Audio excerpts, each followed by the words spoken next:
coming in from Zamboanga, Ram, which is the ex-operation manager of Beverly. We also have folks coming from Cagayan, Hannah and wait.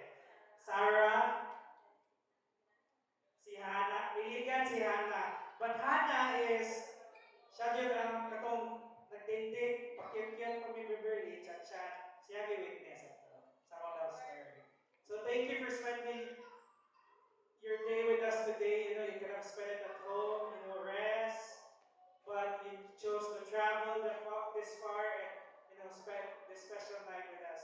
We also have a lot of people from Cebu, friends in Beverly, my family, and also my colleagues at work. Thank you so much. I can't thank everybody enough. Um, from my very young days, 2 years old, they were my second mom, taking care of me. Dagan, dagan dito, Tita Elsa, Tito Jimbo, na sila to take care of me. And at the same time, to my parents. I would not be this successful in life. I cannot spend all the things that I want to do, especially in Beverly, because they're very supportive. They did not give me a burden. They were there to support us because they're happy to see us happy. And thank you because I wouldn't have these things without you guys. So thank you so much. And yes.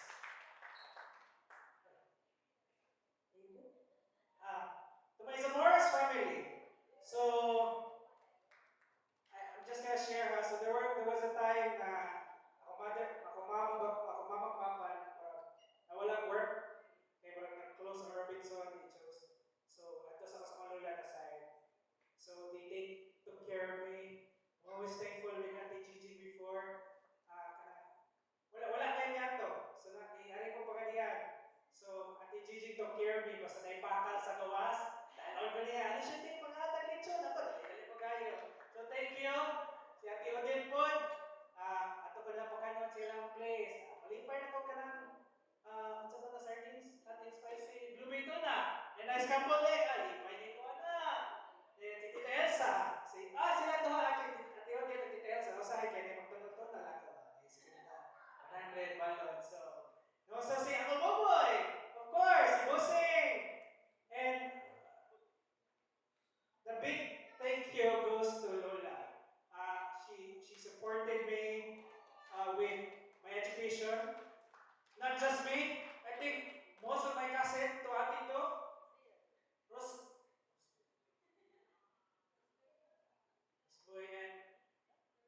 But yeah, with this supporting system, it made me responsible. At the same time, it made me who I am today.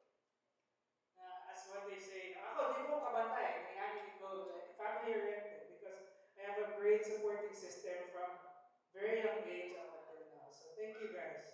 Thank you, Kayo. Thank you, Kai, for being there for me. So that's it. Okay.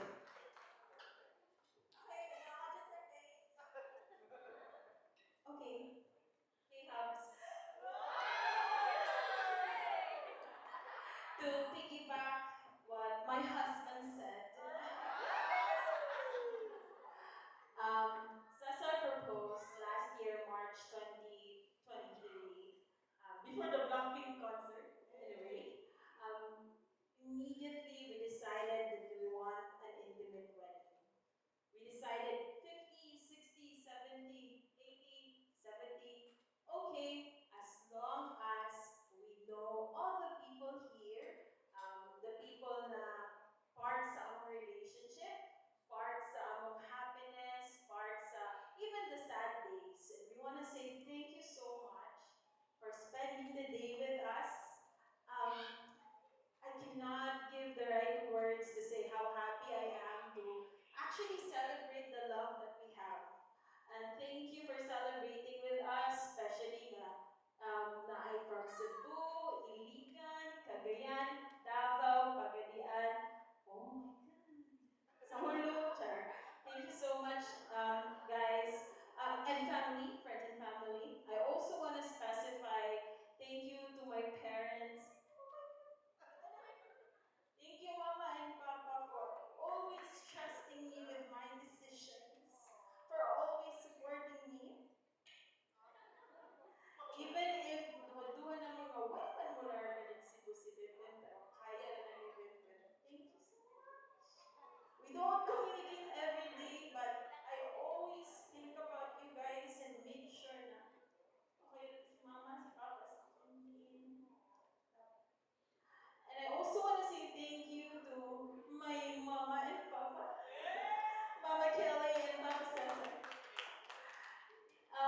Since bago pa lang ni nagkauyad ni Cesar, feel na gid na ako na welcome ko sa family. This is just like to officially make it as Mrs. Sandra.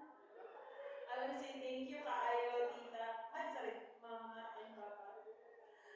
Because na-feel gid na ako